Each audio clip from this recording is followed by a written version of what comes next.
afternoon. Welcome to EduSat Network. Friend, as you know, we are having discussion on understanding research method and practices. We have started from the theory of research methods, different approaches. We have so far discussed Indological methods. Yesterday we discussed Marxist method. Today we are going to discuss structural and functional methods. And there are also other methods, or you can say approaches. And as you, in the very first lecture, we told you these are the approaches which help you to understand the entire basic research design and methods. So these lectures are very helpful.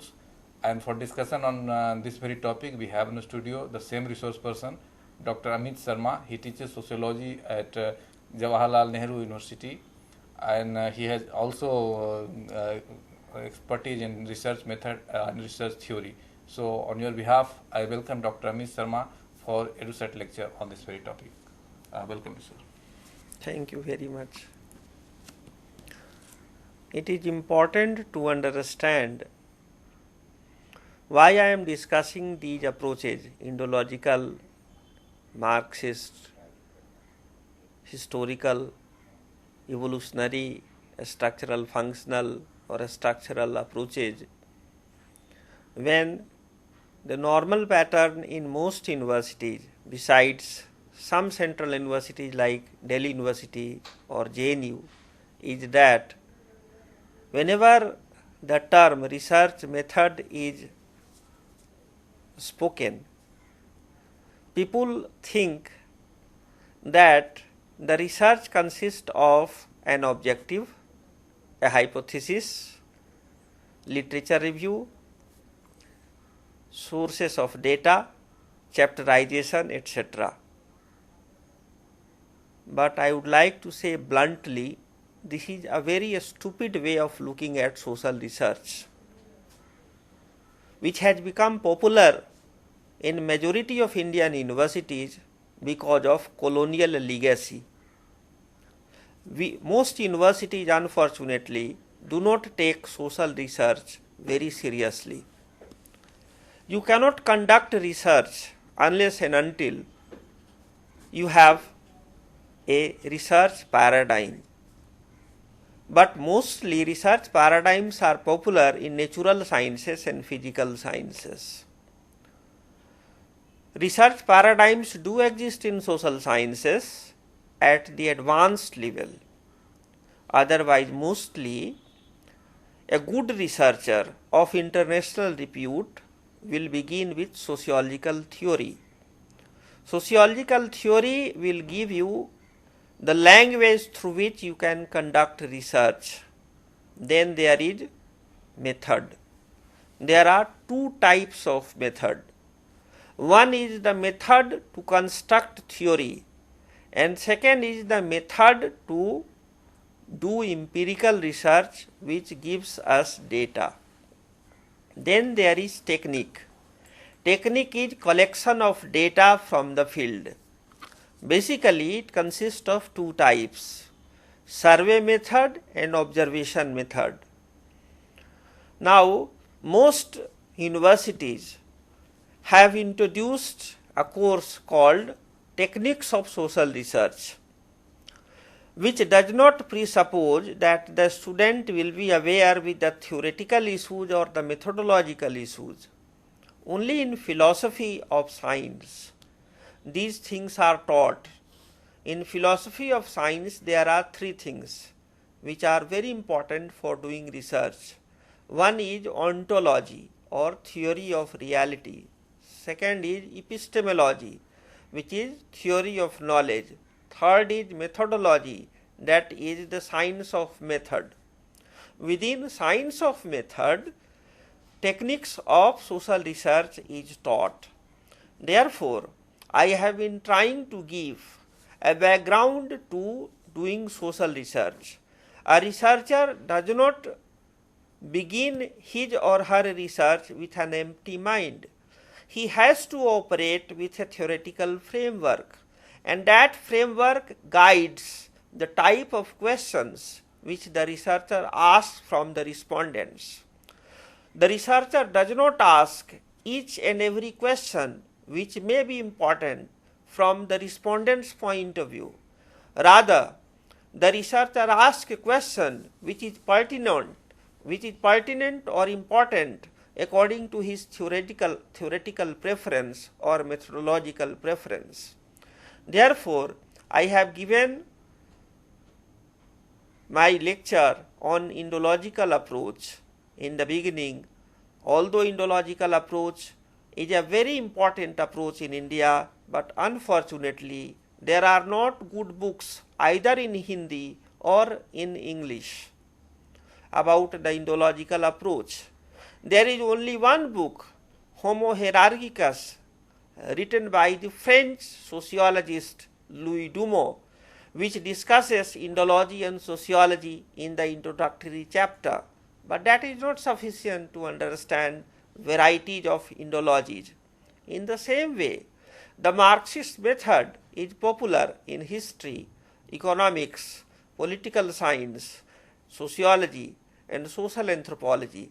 Marxist method is also popular in literature, whether it is Hindi literature or English literature or any other literature.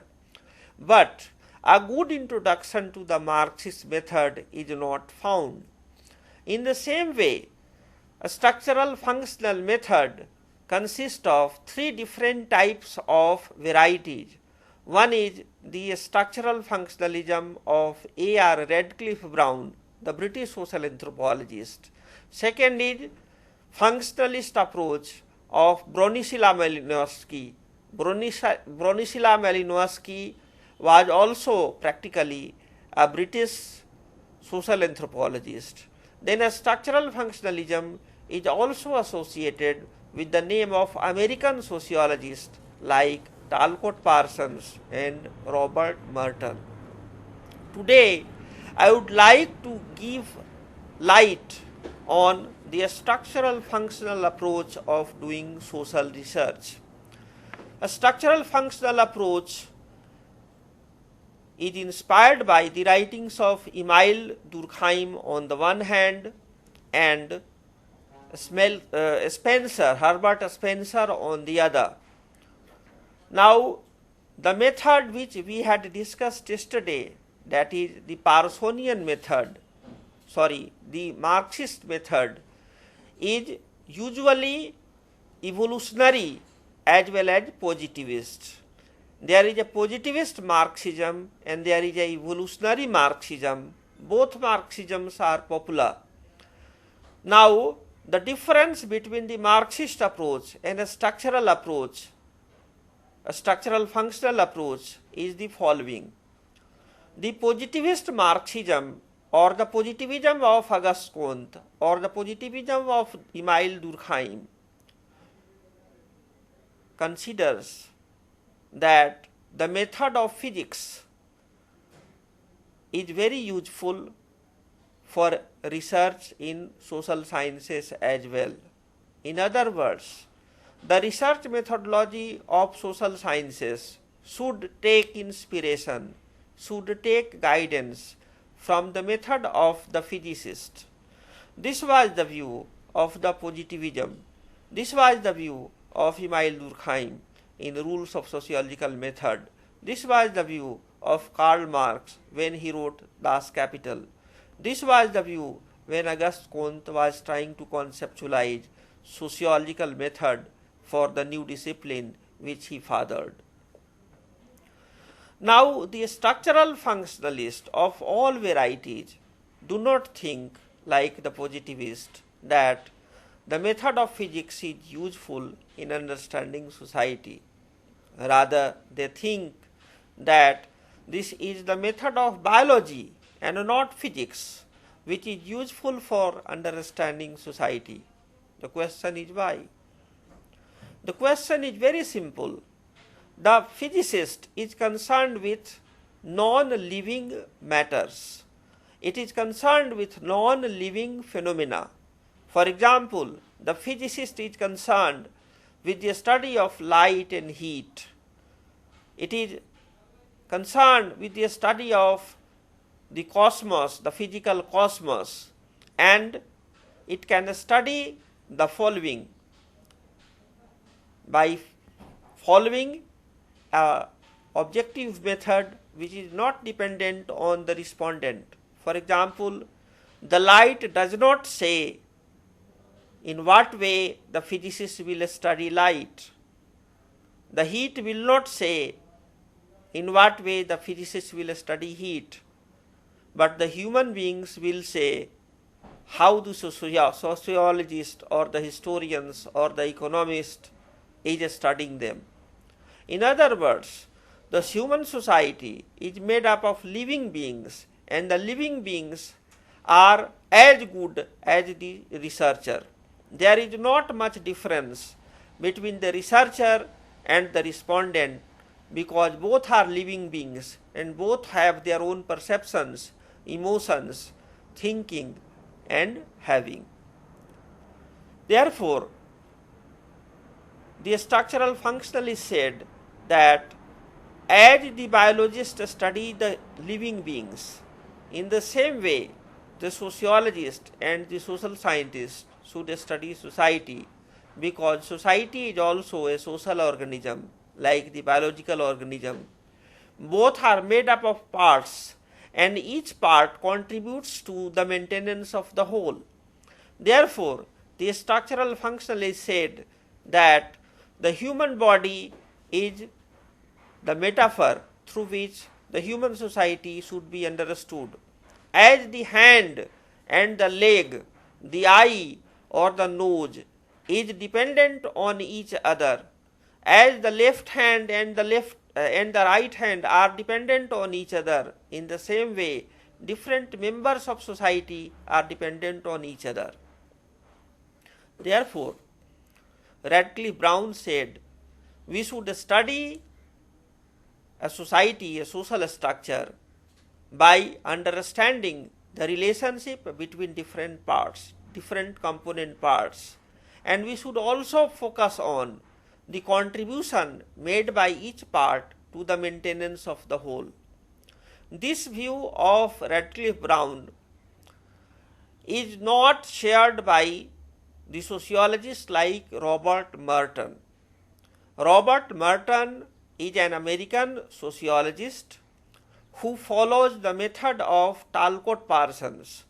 Talcott Parsons himself was influenced by Emile Durkheim and Max Weber.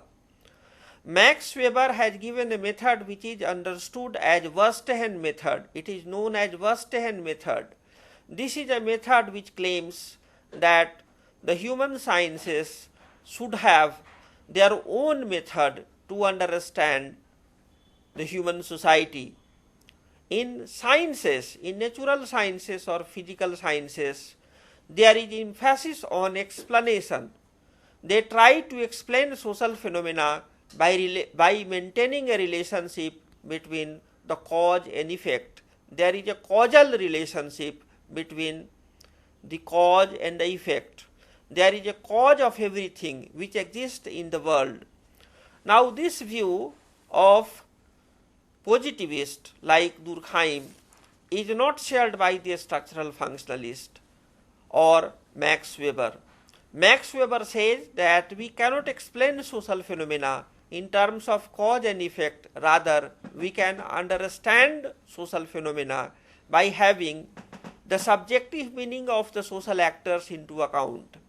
Now, this view of Max Weber and the Durkheimian concept of a structure and function has been synthesized by A.R. Radcliffe Brown, Bronislaw Malinowski, Talcott Parsons and Robert Merton in their own sociological writings of doing social research.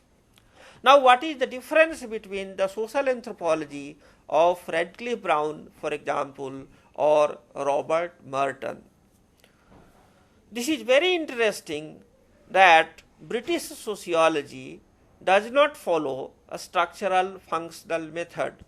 British social anthropology follows the structural functional method, whereas in America it is the sociologists like Parsons and Merton or Kingsley Davis or Wilbert Moore who follow the structural functional method, whereas the cultural anthropology of America does not follow the structural functional method. This is very interesting and ambiguous and confusing. Why it is like this? But I would like to shed light on this. Now, the British social anthropologists have studied other cultures. They have not studied the English society. They have not studied the European society. They have not studied the American society. In other words, social anthropology is the study of other cultures, usually the non-Western culture, usually the non-industrial culture, usually the non-modern culture. Therefore, they follow the method of a structural functionalism. Therefore, they follow the participant observation method. Therefore, they try to understand the language which the natives speak. For example, Bronislaw Malinowski, who is a functionalist, studied the culture of Trobriand Island. There is no concept of a structure in Bronislaw Malinowski.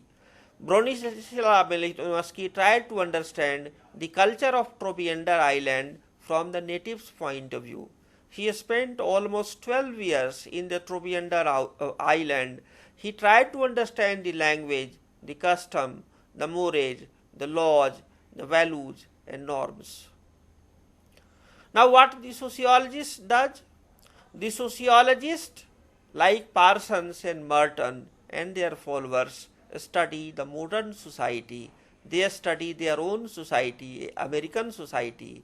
They study the industrial society, and they follow the method which is known as survey method. In other words, although the structural functional approach is common to British social anthropology and American sociology, but there is division of labor. The division of labor also follows different methods. In other words, the structural functional approach of Radcliffe Brown studies the non-modern, the non-Western culture by following participant observation, which was developed by Bronislaw Malinowski and which was refined by A.R. Radcliffe Brown and Evans Pritchard. Now, Parsons and Robert Merton, they study American society and the developed society by following the survey method. Now, what is the difference between the survey method and the participant observation? In participant observation, there is no formal questionnaire. There is no formal schedule, interview schedule. There are not pre-constructed questions which is asked from the respondent. Rather, they try to participate in the activity of the people and they try to understand and empathize the people's own perspective about any social phenomena, any cultural phenomena. Take for example the Indian society. The Indian society has been studied by sociologists like M.N. Srinivas and Yogendra Singh. M.N. Srinivas was a student of G.S. Ghuri at Bombay University.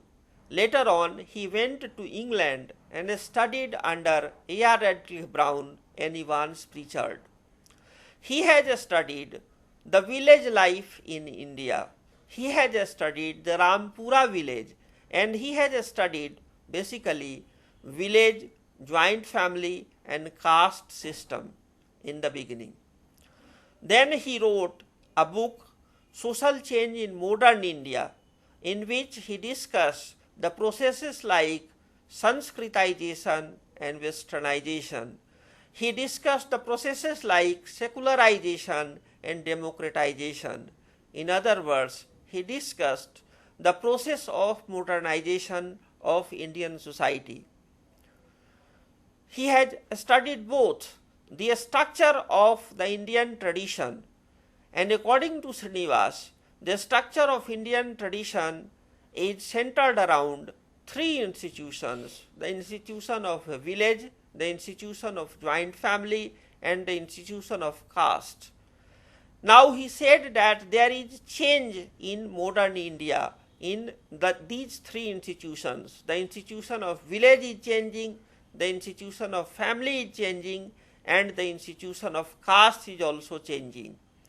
There was a time when people were saying, specifically the Marxists were claiming, that there will be a time when the caste system will give way to the class system. But M.N. Srinivas claimed that caste is a very resilient social phenomena. Even in modern times, even in developed form, the Indian society will have the caste system. It will have the village society. It will have the village community. It will have the joint family system.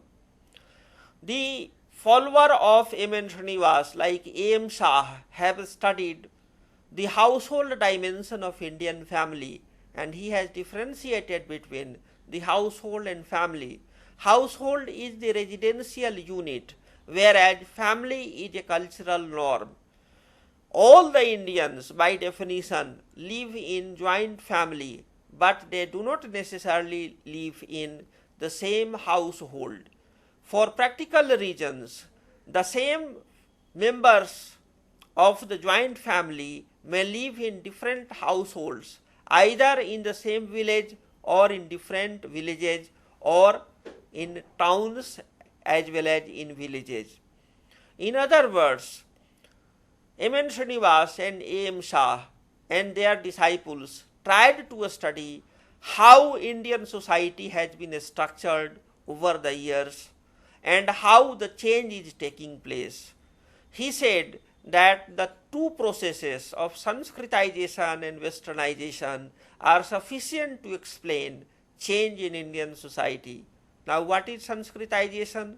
Sanskritization, according to M.N. Srinivas, is the process through which the lower caste and tribes in Indian society try to imitate the lifestyles, norms and values of the upper caste, specifically the twice born castes. It is called Sanskritization according to M.N. Srinivas, and Srinivas claims that Sanskritization has played a cohesive role in Indian society. He said that there has been a complementary process of Westernization which has been taking place since the time of the British rule in India. Now, what is Westernization? In Westernization, the Indian society, particularly the upper castes, try to imitate the ways of the Western elite found in the British Raj or found in the European society.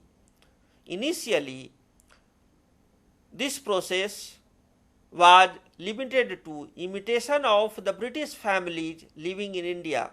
But when India became independent in 1947, Indians tried to imitate not only the ways of the Britishers but also the ways of other Europeans and the Americans. This process of Westernization is not limited only to the upper castes. Rather, there are other castes also which follow the Westernization process. For example, B.R. Ambedkar and his followers among the Dalit community, they articulate the view that instead of Sanskritization, Westernization is a more beneficial method of social change for the Dalits. They think that Sanskritization does not give them sufficient space to develop and prosper, but Westernization gives us liberating potential. But this is a fact that during his own time, B.R. Ambedkar was not very popular among the so-called scheduled castes. For example, there was a Congress leader called Jagjeevan Ram who was more popular in India during the life of Baba Saheb Ambedkar. Ambedkar's influence or popularity was limited in the state of Maharashtra in the beginning. But now the teachings of B.R. Ambedkar are also popular in places like Uttar Pradesh and Punjab, Haryana and Madhya Pradesh to a limited extent.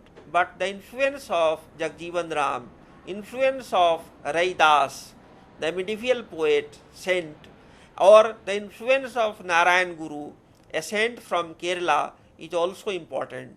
Baba Saheb Ambedkar is not the only leading light among the Dalits or the scheduled castes. There are other types of influences on them.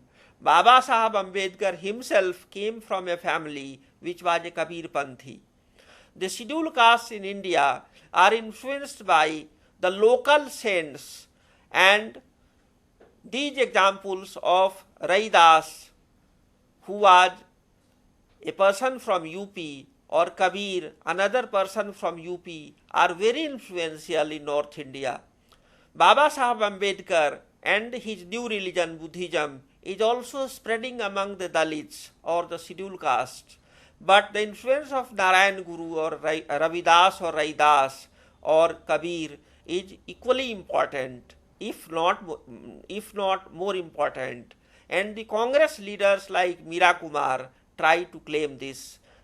Leaders like Ram Vilas Paswan also try to claim this. But there is no denying the fact that Baba Saheb Ambedkar, Kasi Ram and Mayawati, they have become a much more important leaders in recent times. The influence of the Dalit movement defies the process of Sanskritization, and it says that the process of westernization, the process of democratization, the process of secularization which came during the rule of the British in India had become much more important than the process of Sanskritization.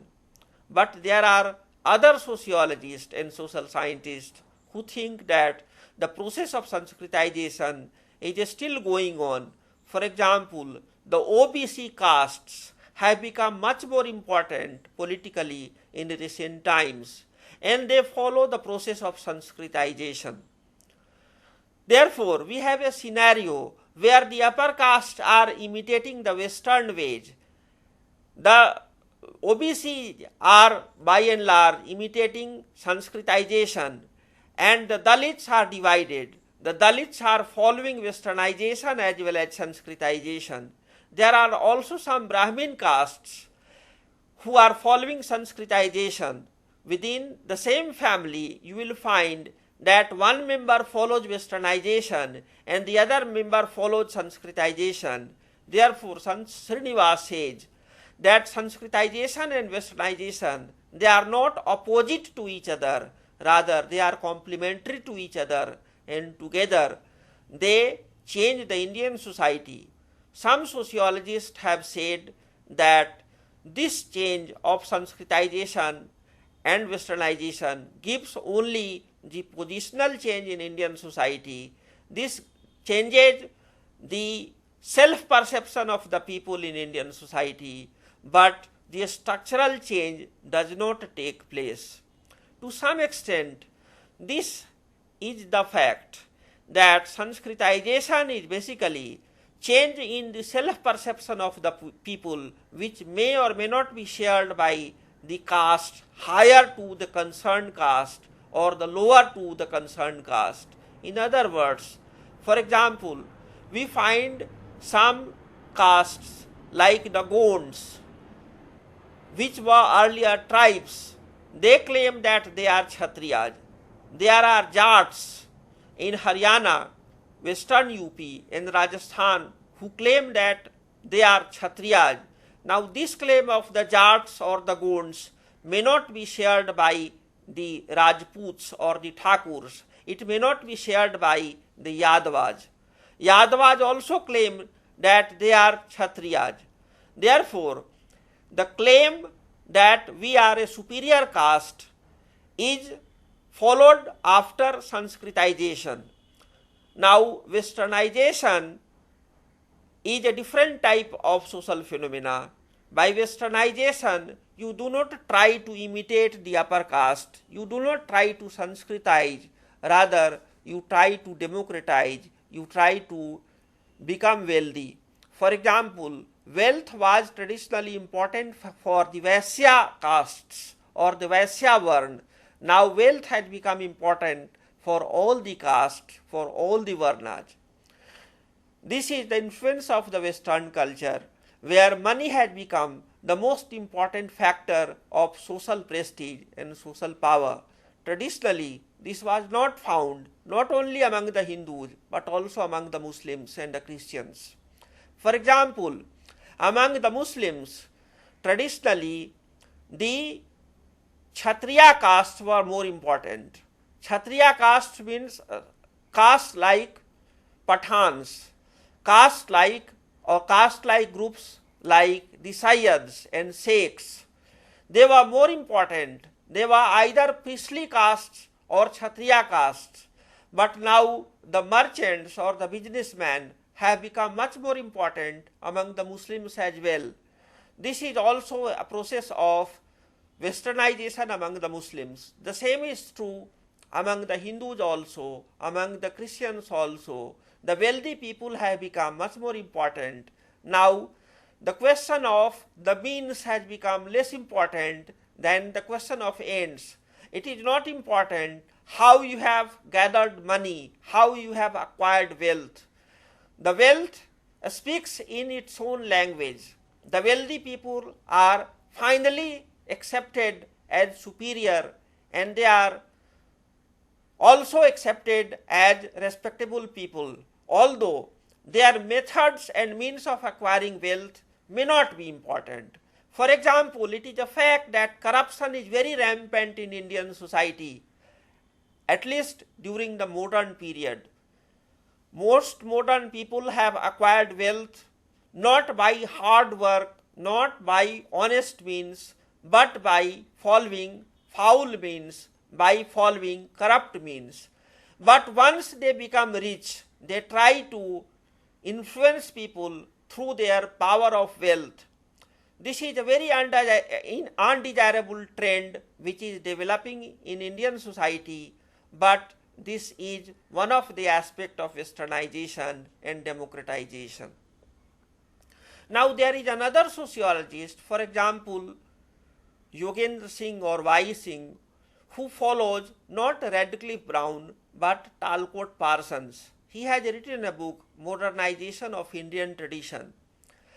He said that like pattern variables of Talcott Parsons, there is change from tradition to modern in Indian society, and the process of modernization is taking place in Indian society. This process of modernization is basically political economic in nature. In politics, earlier aristocracy was more important, but now the number of the population, the number of the people, the number of different castes has become much more important, and now democratization has made the numerous castes very important in Indian society. For example, in UP and Bihar until very recently, a combination of Muslims and Yadavas were very influential, and Lalu Prasad Yadav in Bihar and Mulayam Singh Yadav in UP were ruling over their respective states because the Muslims and the Yadavas were claimed to be voting in their favor. I do not know whether this is a fact or it is a fiction or myth, but it is a popular perception in Indian social sciences that the caste and community have played a very important role in the emergence of new political order dominated by the Yadavas like Lalu and Mulayam Singh, or people like Mayawati and Ramvilas Paswan. Now there are other leaders like Mamata Banerjee, who is not following the same path of democratization, who is not following the same process of becoming dominant in West Bengal, which was followed by Lalu or Mulayam in UP or Bihar. Mamata Banerjee had championed the cause of the poor across the caste lines, across the community lines, and both the Hindus and Muslims have voted to Mamata Banerjee in favor of the alliance of the Congress party and Trinamool, and they have voted out to the Marxist alliance, the left alliance, which was ruling over West Bengal since 1977 to 2011. Therefore, the structural functionalists have tried to explain the social change in India from a structural functional perspective. They try to say that the constituent of a social structure plays a very important role in the maintenance or change of the system or the structure. Caste is a very important component of Indian society. Community is another important component of Indian society, and both caste and community have played a very important role in the political process of Indian society. In the same way, in economic spheres also, in the economic sphere also, the caste and community plays a very important role. Now the caste men become a very important help in acquiring the necessary capital when a business is launched. Sometimes the caste people also become the market for a product launched by the caste men, but the process of democratization and the process of commercialization is also giving way to class. Class is emerging within caste and community. The importance of class cannot be ruled out, although class has been primarily studied by the Marxists in India, but class is also important from Weberian perspective, because the middle class has become very important in Indian society, and the concept of middle class is not very developed in the Marxist perspective.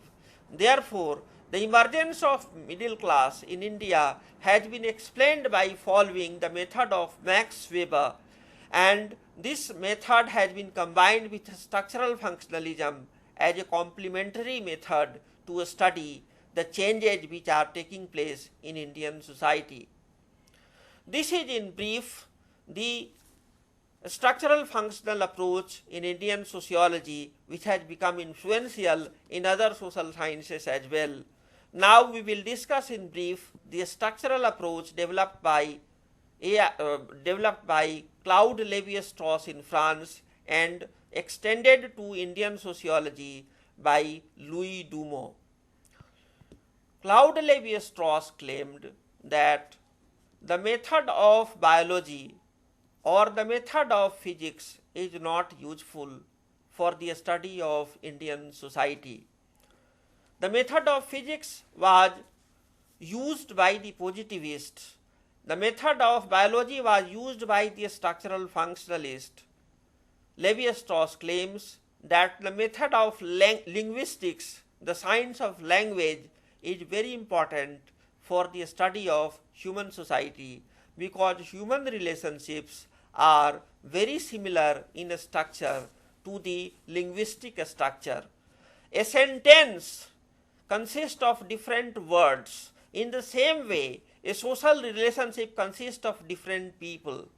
Now, Lévi-Strauss claims that as a grammar determines the structure of a language, in the same way, a grammar determines the structure of culture and society in human society. Lévi-Strauss claimed that the method developed by Saussure, Ferdinand Saussure, is very important, and that method may be utilized by the sociologists and social anthropologists to study comparative societies, to study societies in singular and then being compared with each other.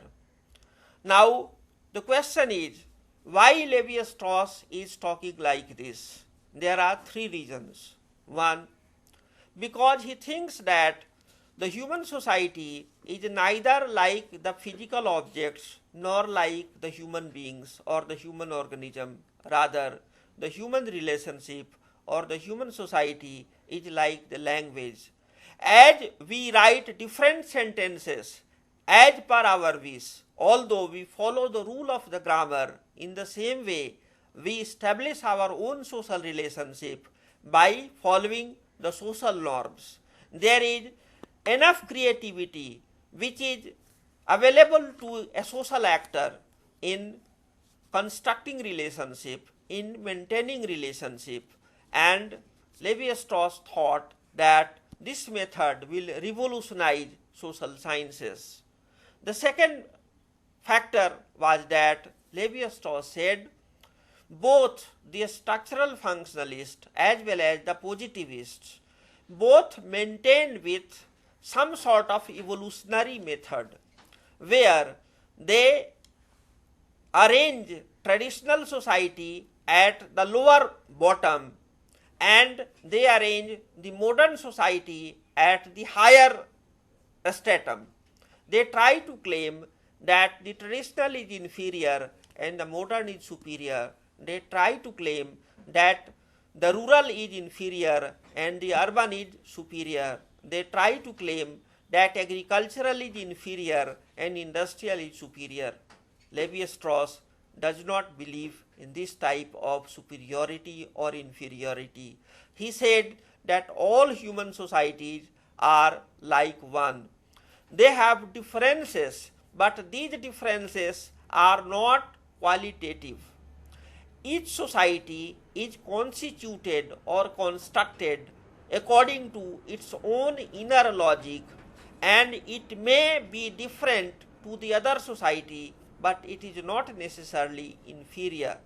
He said that all human society is human, and as human they are all equal. He said that before him there was a problem. What was the problem? Before Levi-Strauss, most sociologists, most social scientists were operating with only two types of reliable data. They had reliable data about Europe and they had reliable data about Africa, because the social anthropologist and the cultural anthropologist had done participant observation in African society, in the simple society of Africa and Australia, but the data from Asia was not reliable. It was rather based on the Indological and Orientalist studies, which suffered from different types of methodological and technical lacunas, which we have discussed in our first lecture. Levi-Strauss was influenced by the nephew of Emile Durkheim, Marcel Mauss. Marcel Mauss was one of the few social scientists in Europe who gathered data from Asia. He and Henry Hubert wrote a book called Sacrifice, which gathered data from places like India. Then he wrote another book, The Gift, which gathered data from Asia. Therefore, Levi-Strauss was having a more reliable data, Maussian data from Asia, and he also had reliable data from Latin America. Therefore, he had a wider range of data available to him, which gave him an opportunity to compare and contrast societies in Africa with Asia, Asia with Latin America, Asia with Europe, Asia with America, both Latin America and North America. Therefore, he was in a better position, he was in an advantageous position to compare and contrast, and he claimed that what is claimed as mythology in non-Western society is actually history written in another idiom. He said what is called history of European society or modern society is basically modern myths. In other words, he claimed history writing is like myth writing, and both have their own grammar, both have their own idiom, and both are constructed by the historians or the mythologists, and it does not necessarily correspond with reality out there in the field. In other words, all the historians and all the mythologists suffer from the Kantian dilemma that we cannot understand the reality as it is. In other words, we cannot study noumena or a reality as it is. We can only understand the reality as it appears through our own perspective, our own theory, our own ideology, our own research preferences. Therefore, what is called history, according to Levi-Strauss, is another type of myth, and what is called myth is actually another type of history. Therefore, he compared history with myth and claimed that evolutionary method is very unreliable. We cannot say that traditional is inferior. We cannot claim that Afghanistan is inferior and America is superior. We cannot claim that Vietnam is inferior and America is superior. And we have seen recently how Afghanis, how Iraqis, and how Vietnamese have defeated America, the most developed country of the modern world, the most industrial country of the world, the most militarily superior country of the world. In other words, we can claim that America is superior in Hollywood films, America is superior in R&D, America is superior in military might, but American culture is not necessarily a better culture. The Iranian culture has its own merit, the Afghani culture has its own merit, the Indian culture has its own merit, and it is not inferior to the American culture or the European culture. Therefore, we find that the French structuralism of Claude Lévi-Strauss is the most neutral research method available to social scientists anywhere in the world. It is the most impartial method developed by any Western social scientist. There are limitations of structuralism also, which was pointed out by post-structuralists like Michel Foucault and Jacques Derrida, but that we will take up some other time. It is called post-structuralist method or post-modern method. Then there are also ethnomethodologists like Garfinkel or phenomenologists like Alfred Schutz or culture analysts like Clifford Geertz, who have a different view from Lévi-Strauss. But there is no denying the fact that Lévi-Strauss revolutionized social sciences by claiming that the savage mind is equal to the American mind, that the myth is history, that the data which the Europeans have about Asia is faulty, it is biased, it is prejudiced. He had a claim which should be verified from the field, and it has been verified by Louis Dumont from Indian Society. What is his claim? His claim is that any society consists of constituent structural units which may be different from each other but which are homologous. Homology is a concept developed by Lévi-Strauss which says that two structures may not be uniform but they may be equal. Before Lévi-Strauss, equality was equated with uniformity. In other words, in case there is equality between man and woman, both should wear the same type of clothes, both should smoke, both should drink. This is not necessary according to Lévi-Strauss. For example, the traditional Muslims of Afghanistan have different types of code for the women and the men, but it cannot be said that Islam of Afghanistan exploits women. They have a different type of notion about man-woman relationship which should be respected because every culture is based on certain foundational notions. In the same way, in Indian society, there are concepts like pativrata, which has been said that it is not against men, but it is against women. But Indian society also treats man and woman relationship in a different way. What Levi-Strauss is trying to say is that no uniformal code is applicable to the whole society. It is not possible to dictate every society to follow the American norms and values. American norms and values are as ethnocentric as any other culture. In other words, every culture suffers from its own biases, its own prejudices, its own conceptions about man and woman, nature and culture, God and human beings. And any society can be understood only when we can compare and contrast the whole. Levi-Strauss says that the parts cannot be compared, only the whole can be compared. The parts should be understood in context of the whole, because the parts have no meaning independent of the whole. Therefore, first a social unit should be understood in the context of the whole, and then one whole should be compared with another whole. Both wholes, both structures may appear different from each other in the beginning, but at last, from a structural perspective, both are equal.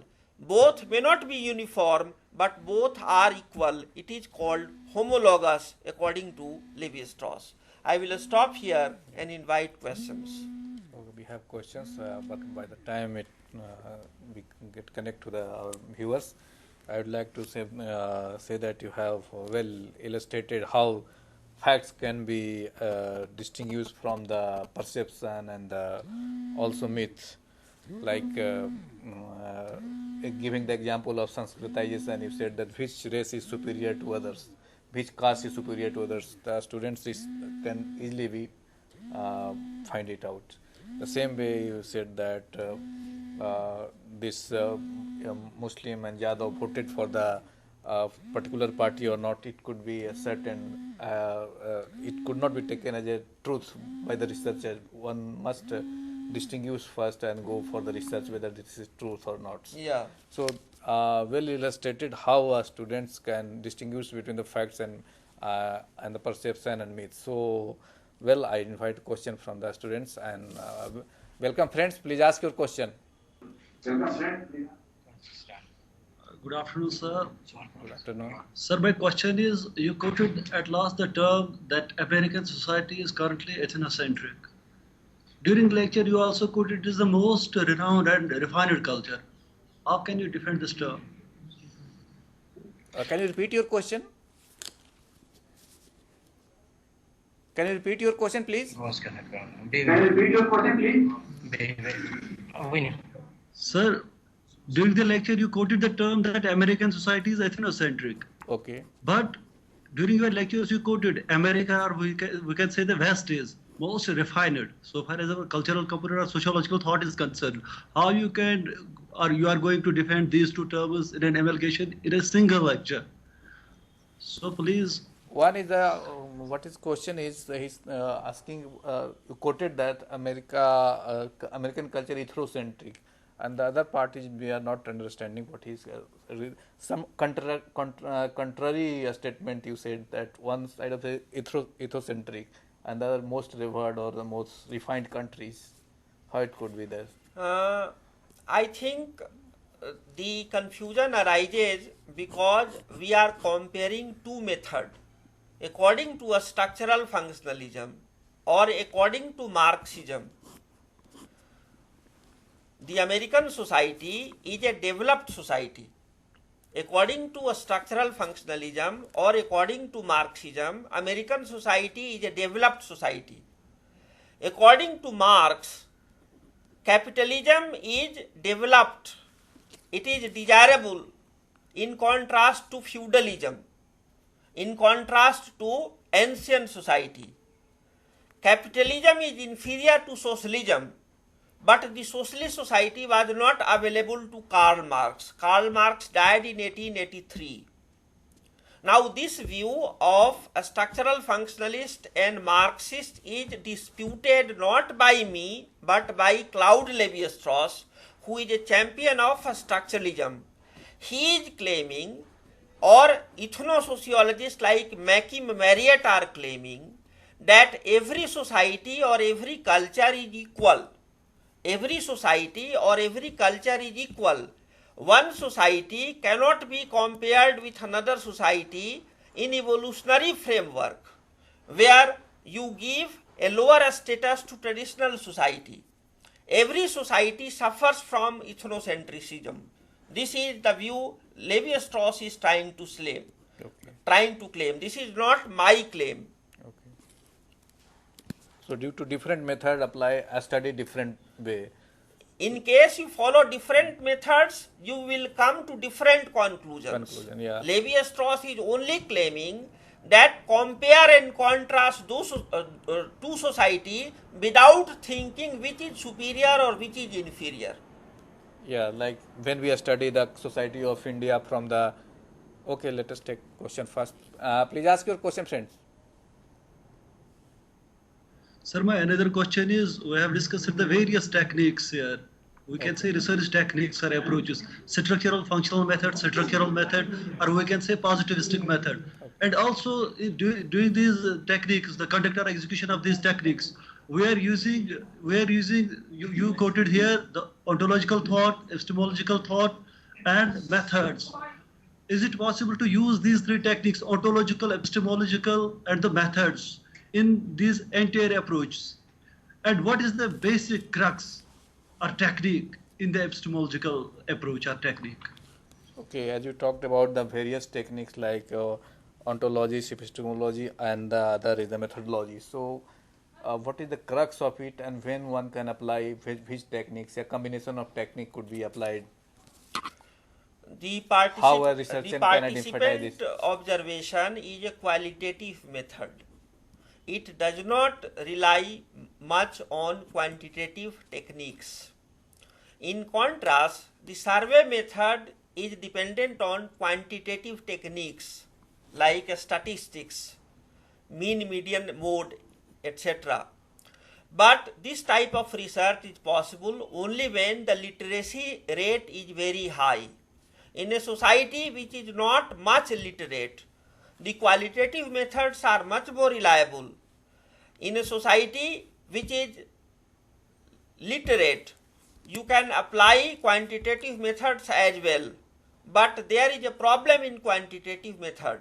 For example, in case 51% people opine in a particular way, you will have to give weightage to that answer. But in democracy, the minority opinion is equally important. For example, in India, India is a Hindu-dominated country. About 80% population is Hindu. In case we follow the survey method, the Hindu opinion will become much more important than the Muslim opinion or the Christian opinion or the Buddhist opinion or the Jain opinion or the Sikh opinion. But it does not mean that the Hindu opinion will portray India in a very authentic way. The view of the minorities are equally important, and in social research, the minority view is neglected. So it depends upon the question, what you want to study. It depends upon the question, but the question, it is difficult to ask a good question. Most people are bothered about the answers, but asking a good research question is much more difficult than giving the answer. We have another question, because I think. When you are asking a good question, you should be aware of the moral responsibility which you suffer from, because an intellectual is not only a person, he is a representative of the academicians. And as an academician, you should be above your personal preferences. Therefore, I am not concerned with my personal views. when I am speaking on the research method, I may be having any view that is secondary or unimportant. More important is the fact how a good research should be conducted, how a good question should be framed, how that question may be verified from the people in we have another question. Impartial way. Yeah, please ask your question. Sir, since by the process of Sanskritization, the lower castes imitate the lifestyle of higher castes. So this is possible for the lower caste only once they get economically well off. Does it correspond to Marxist view that the caste system will evade away from Indian society and make way for economic class? I mean class system. Yeah. His question is Sanskritization gave way to the imitating the lower caste to the upper caste, and in the process they also acquired money, or we can say the wealth.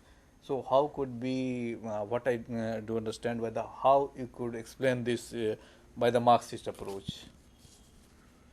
The Marxist approach is very different. The Marxist approach thinks that class relationship is more important than caste relationship. The Marxists think that the ownership of means of production is more important than the perception of the caste. Therefore, these approaches cannot be compared. Marxists give more importance to economy, political economy, whereas structural functionalists give more importance to cultural factors. They give more importance to the normative factors, norms and values. Yeah. Do we have another question? Okay. So another question: what led to the worst? It's caste led to the class, or the class led to the caste? The Marxists believed that when India will move on the path of industrialization and capitalism, caste will give way to class. But it has not taken place. In India, caste and class both exist together simultaneously. There is caste when marriage is arranged. Caste becomes important when marriage is arranged. Class becomes important when consumption is taken into account. So, well, friends, we talked about the different approaches. There are many others, like Dr. Amit Sharma said that post-structuralism, phenomenology, and ethnology and cultural analysis. So we will not be able to cover those, but we will try to do a lecture on these topics later on. Tomorrow we are going to discuss a research method from practical point of view, how to make a proposal, how to frame the question, hypothesis, and literature review. Dr. Pradeep Nayyar from Jamia Millia University will be here for the discussion. So I hope today's lecture must have benefited you, and it will give you a framework for your research practices and research methods. So thank you very much, and on your behalf I thank Dr. Amit Sharma for giving such an insightful lecture on this very topic. Thank you very much.